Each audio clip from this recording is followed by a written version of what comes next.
His holiness is optional. Third episode in our daily bread, Pastor Jerry Sumili Ministry vlog.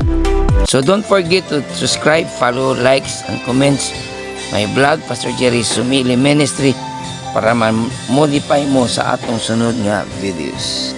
Sa atong first episode, gisgutan nato ang libre regalo nga holiness na naato pinagi sa pagdawat nato ni Jesus Christ as our Savior and Lord.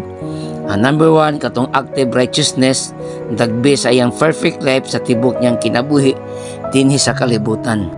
Sumala sa Roma 5:19, pinagi sa pagkamasinupako ni Adan, dagan nahimong makasasala, pero tungod usab sa pagkamasinugtanon ni Jesus, dagan usab nahimong matarong.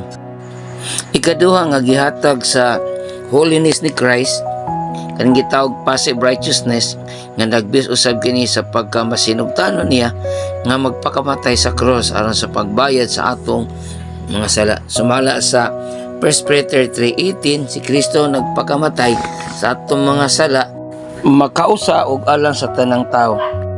Second episode nato, gitun-an sab nato ang holiness nga personal.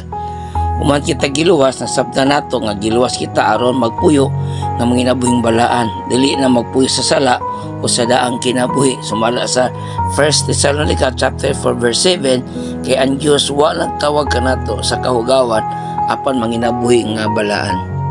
So diri daghan nga sipyat nga Kristohanon basin wala lang nila nasabtan sa inyo in standing as a saved person.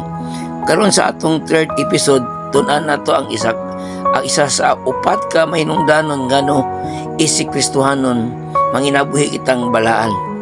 Number 1, ang holiness importante sa atong fellowship sa Dios. Fellowship means pag-isandorot o relasyon. So, number 1 na prayer, sa pagsimba nato o kining daily walk with God, importante ang holiness. Sumala sa Psalms 15 verse 1, nangutani si Haring David kinsa daw ang makapuyo o fellowship sa Dios, o gi-summarize pagtubag sa next verse 2 to sa 6, katulang jud daw nga nanginabuhing matarong. Ang prayer may pinaka-vital part sa atong fellowship sa Dios. Maong si Haring David miingon sa Salmo 66 verse 18, kung tipigan ko pa ang akong mga sala, dili unta mamati ka nako ang Ginoo. Masa may gipasabot igsoon ng tipig sa English cherish. So, pasabot na atay gitaguan nga sala, gilamian nga sala, ganahan kaayo tas nga sala, nag-enjoy jud ta ni anang salaa. Tinuod wala nag-required ang Dios og perfect life sa pagki-fellowship niya, pero gi-require ta niya nga seryoso nato ang pagkabalaan o ikaguon nato kung makasala ta.